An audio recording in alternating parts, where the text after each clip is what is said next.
Ũratuĩka ngucanio yumirite thutha wa kwaga kũiguithaniria gatagati ka ithe wa Edward Mwangi na mutumia wake Mary Wangari, ithe akienda mathiko ma mũriũ guthie na mbere gũtabanio, no nake mutumia wake akienda mwĩrĩ wake gucokio mocarĩ nginyagia kĩhoto kĩonekane. Kia mbere ucio wamũragire twahambire ngari imwe tũgĩthiĩ nake borithi.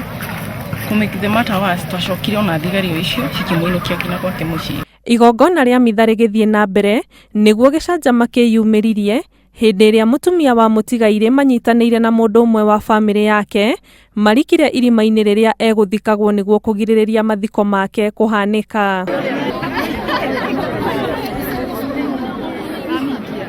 Igeria rĩa atongoria gĩcigo-inĩ kĩu gũtigithũkania ngucanio ĩyo nĩ rĩtiringire ihiga, arĩa megwĩkinyĩtie igongona-inĩ rĩu magĩtigwo na kĩgagayo.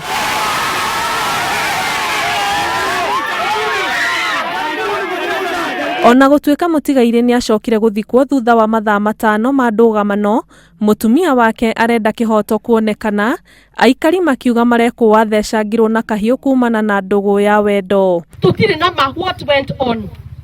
No matuhuhu turaigua.